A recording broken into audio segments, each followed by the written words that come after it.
Hey again, welcome back. Today I'm going to be talking about tips to find vegan, vegetarian, and a little bit more sustainable food in whatever city you're in.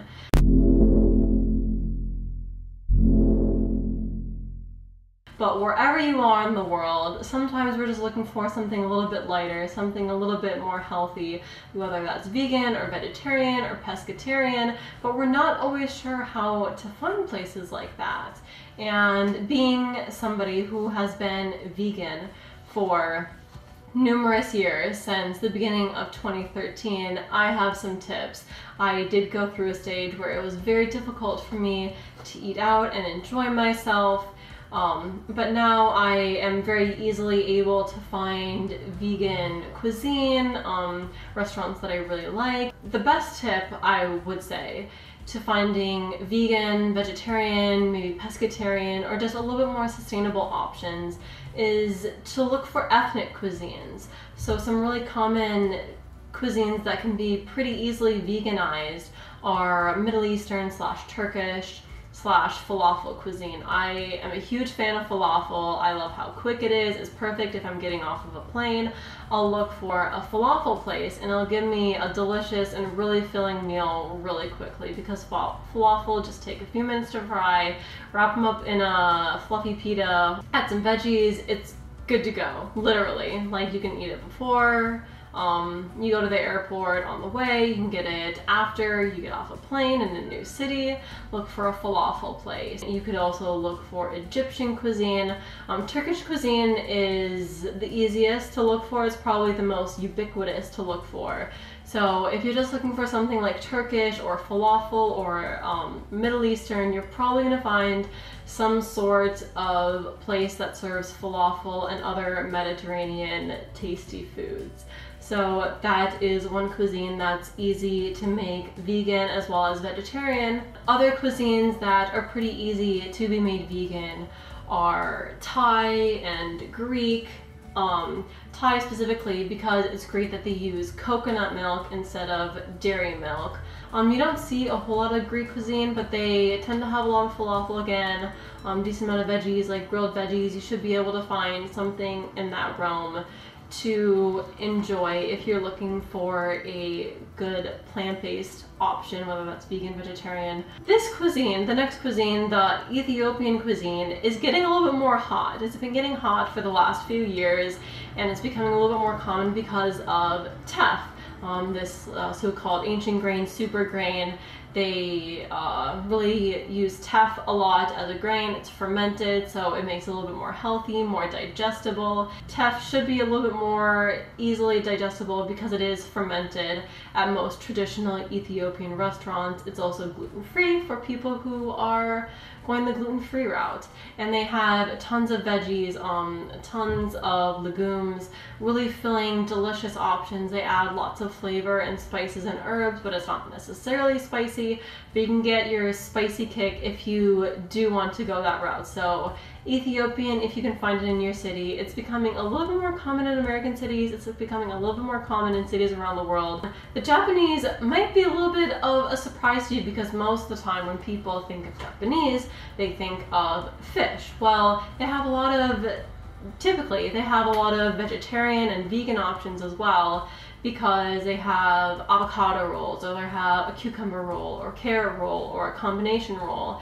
And sometimes they'll have like mock meats as well, or other really interesting fruits and vegetables. I personally haven't had very much success in finding a whole lot of Indonesian and Malaysian restaurants. I haven't actually traveled to Indonesia and Malaysia, but Indonesia is the place, the birthplace of tempeh, which is a well-known plant-based protein option made out of fermented soy. If you do find an Indonesian or Malaysian place, that should be pretty good for vegan as well. And then next, places that are relatively vegetarian friendly are Indian, Mexican, Georgian, and Italian. So Indian really relies a lot on dairy products, so they don't typically slaughter cattle, they don't typically eat a lot of beef or even that much meat in general, but they do consume a lot of dairy products. So you'll find ghee In a lot of Indian cooking, you'll find a lot of kind of like almost like a cheese tofu, but it is made out of dairy, and that is called paneer. So if you see anything with paneer, like palak paneer is a very common Indian food. Palak paneer is typically made with a very firm sort of cheese tofu, and then as well in a lot of their curries, to make them creamy, instead of using coconut milk like the Thai, they're more apt to use a dairy milk. So that makes it a little bit more difficult, and you might not know if the ghee is in there. It's a little bit hard because they do treat it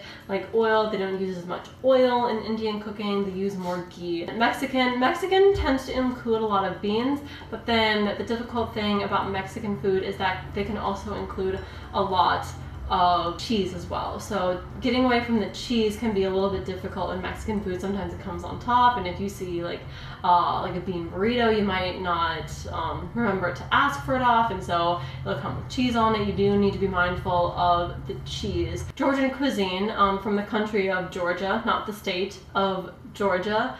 Georgia is from the Caucasus, and Georgian cuisine is actually surprisingly very vegetarian friendly, although not necessarily vegan friendly. It does include a lot of cheese from what I understand. It includes quite a lot of eggs, and then it includes quite a bit of bread. So those are kind of like a few staples in the Georgian cuisine that I kind of see over and over again. The bread part is usually always going to be vegan, but not necessarily the eggs and the cheese. I have been to a Georgian restaurant in Washington, D.C., and they had quite a few vegan options, and delicious vegan options. And then the last one for vegetarian is Italian. So Italians are, again, known for a lot of like dairy, like an Alfredo sauce, or known for just like a cheese, like cheese and ravioli, or just like sprinkling cheese on top of another pasta dish. And then if you're looking for like a lighter meat, sort of like a fish, Japanese is really easy to go with because Japan is known for their very large variety of fish. Across the spectrum, if you're omnivore, if you're pescatarian, if you're vegetarian or vegan, Japanese should be good for anybody. And then as well as Californian cuisine from the US. Californian cuisine typically has a lot of shellfish or fish like mussels. Now that I've said what to look for, I'm going to give you suggestions on cuisines to avoid. So I would avoid quite a few Western cuisines, sort of like what you would call the European American sort of cuisine. So American is known for, you know, like burgers, fries, and hot dogs. So avoid American cuisine. It has a lot of steak, burgers, fries, just a lot of meat, cheese, dairy products in general. And it is like very meat focused. They don't tend to focus on veggies too much. It's mainly centered around the meat, and the meat is the main component, which can make it difficult to create meals that are more veg friendly. And then British cuisine is also pretty heavy in the meat.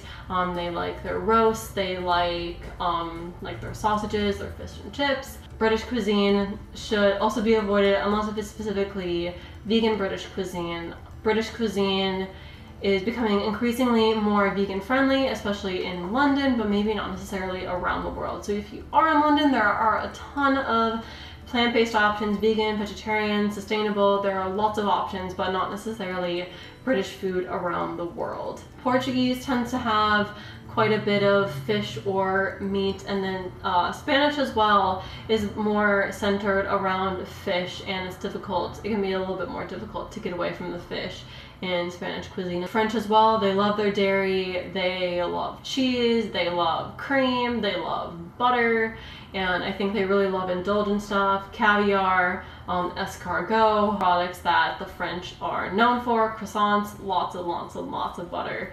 From what I've heard, I haven't eaten in a lot of French restaurants, but a lot of the French do not want to modify their cuisine in order to satisfy customers. So I've heard. And then some other not so Western cuisine I would probably avoid is Balkan cuisine, like cuisine from Serbia or Montenegro or Croatia. Just seems to have a lot of meat from my experience in being in Serbia so far. And then Argentina is known for its steaks. It's not necessarily known for its vegan-friendly ethnic food. If you do have the time to plan out where you might want to go, just go to Happy Cow and look at the options that are in your city. Maybe star them on a Google map or star them on a Happy Cow map. Doing that, starring places around the city, will make it a lot easier if you're going around to all the museums in town and you really need a quick bite to eat. So I hope this gave you some good advice on where to go if you want to find vegetarian, plant-based, more sustainable, or vegan options when you are traveling. I would really appreciate it if you could like this video and subscribe to my channel. I am coming out with more vegan foodie content. I look forward to seeing you next time. Thanks for watching. Bye.